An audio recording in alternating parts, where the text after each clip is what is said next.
So, quick disclaimer, I had to record this video on my phone because of the issues I'm having with my computer currently. So, please bear with me with the quality and the frame. It's giving hot mess, but I wanted to get it uploaded, so by any means necessary, we're going to get it through.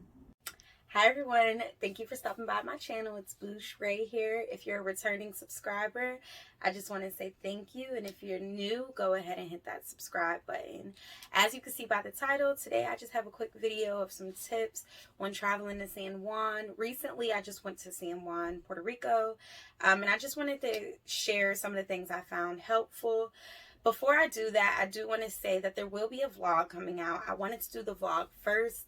However, I'm having so many technical difficulties. So just stay tuned. That'll be out as soon as I can get it uploaded and exported and uploaded. I'll definitely have that out. I may also do a story time of what happened in San Juan, or a bunch of mini story times. But for now, we're just going to focus on the tips, and we'll have the rest coming in the future. So let's talk about COVID tests. You do need to have a PCR test before going. You also need to do a health declaration form. You could find that, like, if you Google San Juan health declaration form, you just fill it out and it'll send you a QR code. On there are options if you're fully vaccinated, if you took a test and you're waiting for the results, if you took a test and you don't have, if you took their test and you have a negative result, if you have a positive result, all the scenarios are on there. When I went with 3 other people. 2 of us did our declaration prior to getting our test results back. And so it gave us a QR code, and we assumed we needed to take our test results with us. The other 2 did their declaration after they got their test results back, and they got a QR code saying you don't need to quarantine. We got a QR code saying we didn't need to quarantine either, but we just still assumed we needed to show our test results. We were wrong. When we got there, it was pretty straightforward. Right after baggage claim, you go through. There are people there in hazmat suits, and they just ask to scan your QR code. You show them your QR code. We did print ours out, but you can also show it on your phone. They scan it, and we kept going. They never asked for our test results. Well, me and the other persons, they never asked for our test results that said we were negative, even though we were. Now, I don't know if there was something in the back office where they seen it, but I feel like they just didn't ask because we said we were getting a test. There's also COVID testing on site. So if you didn't get a chance to get a test at all, you can get it on site. But I was a little wary because I was like, there could be people lying, saying they took a test and they didn't get their results back. And then they get there and they're out and they might have it. So just be a little cautious of that. Ubering. The curfew when I was there was at 10, which meant businesses closed 9:30. The curfew is currently at 12 in May of 2021, which means that businesses probably close at 11:30. Once curfew hit, we needed to order Ubers, or anybody that needed to order an Uber had to order it to the airport. Once you were in the Uber, you could then change it from the airport over to wherever you were going. That is going to change the price. Ubers were also not very plentiful there because of COVID. A lot of the Uber drivers were telling us because of COVID that there weren't that many drivers. Also, the cab commission, I guess is what you want to call it, they're fighting Uber because they don't want to lose out on money as taxi drivers. So Uber has a whole lot of restrictions. Another thing, there was 4 of us, so with the Uber, we were supposed to order Uber XLs. Did we do that? No, but we were supposed to. So there were, I think, 1 person was a little irritated with us, and that was actually the first Uber driver, and we didn't know at that time we were supposed to order Uber XL. He seemed a little irritated with us, but he still drove us. He was very passive aggressive. The second Uber driver just denied us because his car was too small, which was fine. We just ordered another Uber. So just be wary of that too. They prefer you to order Uber XL if you have 3 or more people. The Ubers were also a little overpriced because there's not that many of them. In my opinion, for us to go 10 minutes down the road, it was about $30-$40. However, on Monday, when a lot of the, like, I guess, tourists left, we took an Uber to Ala Verde, which was about 12 minutes from where we were. On Sunday, the Uber was $35, I think, and on Monday the Uber was $18. So there you go with inflation, right? Some good places to eat. We were recommended some Marmalade. We did not eat there, but I did see that it's very good. In Trevino's, we also tried to eat there, but they were closed the day we went. But a lot of people recommended in Trevino's. That's in Ala Verde. Marmalade is in Old San Juan, I believe. Definitely two places to check out. We were going to eat at the 1912 for my birthday, but I won't hold you guys. I was like, the food doesn't look that good here. So even though it's a Michelin star restaurant, I don't think I'm gonna like anything on the menu. So we ate at STK. If you want to go for the aesthetics, the ambiance, by all means do it, but just know the food isn't worth the price, in my opinion. We got T-bone steaks. They were okay, subpar, if you may. We also, when you're thinking about drinking, if you can, take some alcohol with you, you know, like some little miniature ones, and have those for the road. It's a lot of walking. You're outside a lot. Stay hydrated. It was very hot when we were there. And the heat was a different type of heat. Like, I went to Mexico right after that. The heat in Mexico was completely different than the heat in San Juan. I actually got burnt in San Juan, like sunburnt. So take your sunscreen. The water there, for our type of skin, if you have sensitive skin like myself, the water there was a little harsh. There must be a lot more minerals in it, because it definitely like dried out my skin pretty bad. So be wary of that. What else do we want to talk about? La Placita. I'm trying not to keep y'all too long, right? La Placita is definitely a good place for nightlife. So is La Perla. La Placita is straightforward. If you ask to go to La Placita, they're going to drop you off in La Placita. And there's a bunch of bars. You know, you walk around kind of like any city that has like a bar walk. You walk around, go in and out the bars. I think a hookah was like $20-$30. We did go into a bar that the drinks took quite a long time to come out. I was really surprised. And when I say a long time, I mean like over an hour. I don't know what it was that day. The bar wasn't packed. It just took forever for our drinks to come. And we actually had to keep bugging them to get them. So that was a thing. I don't know if it's because we ordered and sat back down, but just be a little cautious of that. That could be all the time. That could be a one-time thing. La Placita was also very safe. There were a lot of police everywhere. At around, like I said, curfew was at 10, so at like 9, a little after 9, they started to sweep people out of the bars from the back of La Placita to the front, where you could catch Ubers. So they had everybody walking, so it was like a big let out. That was pretty cool, because you get to see all types of people from all walks of life before you go home. We stayed in an Airbnb. It was called Spacious Carolina Retreat. I will link that below. Very nice Airbnb. The person who owns it was very nice, very accommodating. Everything you could ask for was there.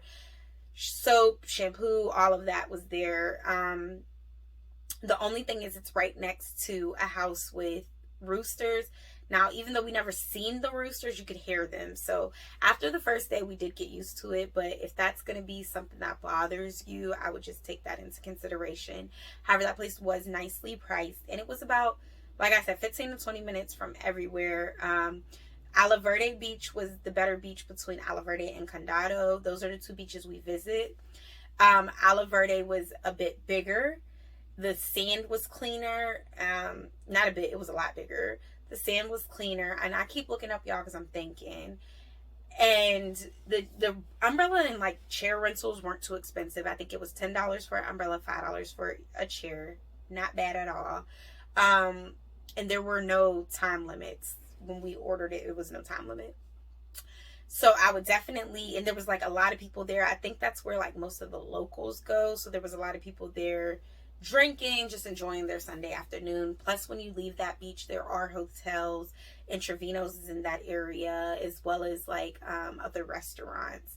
There's jet skis. I believe they're based out of the hotels, but it's easy to find a jet ski. Condado Beach is very small, very crowded. I believe most of the non-locals were there. It's right near all the Condado hotels. There was someone there cutting fruit and making like fresh drinks, not alcohol, but just fresh drinks. They were also selling like chicken on a stick, and then across the street there was another part to the beach. That's where like all the water sports was happening and like little events, I guess, that you prepay for. So it was nice to look at. There was a lot of rocks at Condado Beach. I took some pictures there. They were very nice. But if you're looking for more spacious, more relaxing, I would definitely go to Isla Verde. Condado was just a little more, first of all, like I said, there was a lot of rocks, and then it was a little chill, but it was just very, very crowded. So that's it for the beaches. If you want to ATV, UTV, jet ski, any of that, book that stuff in advance, because San Juan is so popular right now. Everything is like booked out. So when we went, we booked our UTV experience a week and a half before the trip, and we only booked UTVs because ATVs were booked out. They were sold out for like the whole month.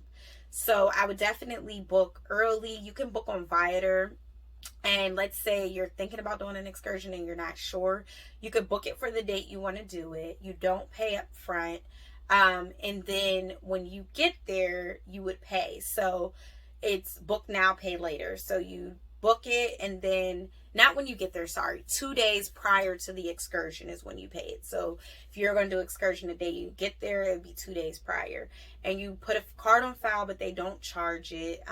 They might charge it. You know how they do that thing where they charge it like 50 cents just to make sure there's money on it? They probably do that, but they don't charge the price of the excursion. They wait, and it says it all in the fine print. 48 hours prior to, they will charge it, and it'll be booked that way. So if you want to do some stuff and you're not ready to pay for it or whatever may have you, Viator is a great option for that. They also have transfers from the airport on there. Excuse me. So if you have quite a few people and you need like a big Mercedes Sprinter or something, you can book that on Viator as well. So definitely do that. Cara Adventure Park was definitely nice. They're really well known for one of their restaurants, but they had a lot of things you could do. They had horseback riding, ATVs, UTVs. They had quite a few things. There was something else there, but I sorry, you guys, I can't remember it at the moment. But that was like a big ranch. They had a lot of open space. They also had, when you did the UTV tour, they took us to a spot where we got to get off the UTVs and get drinks. They do serve alcoholic drinks on the premise. It's very nice, very well organized.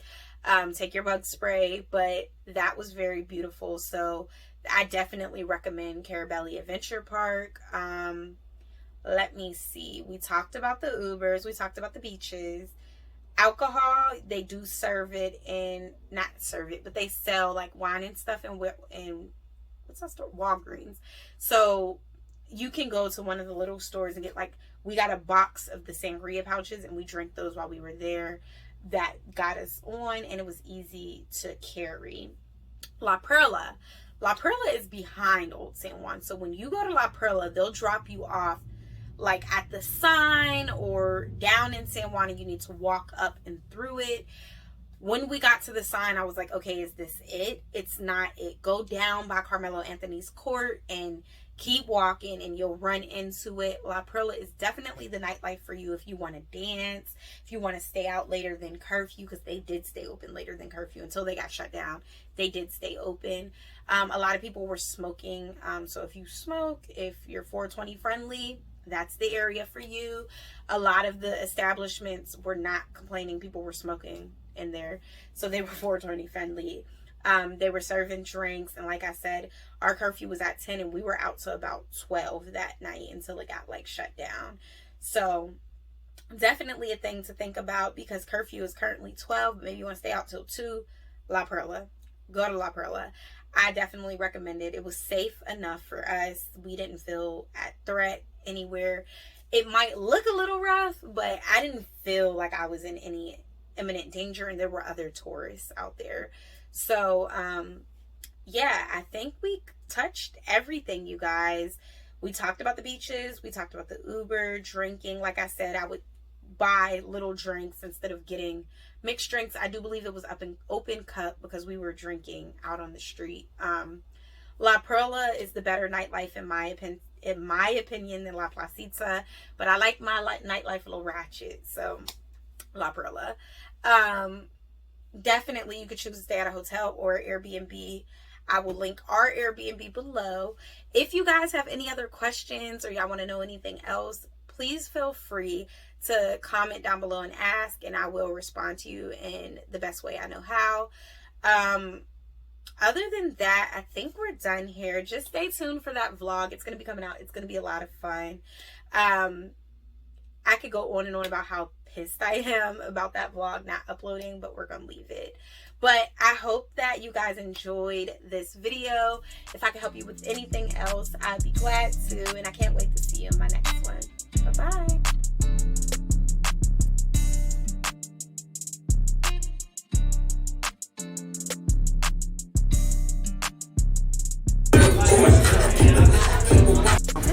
Even as they evolve. Just visit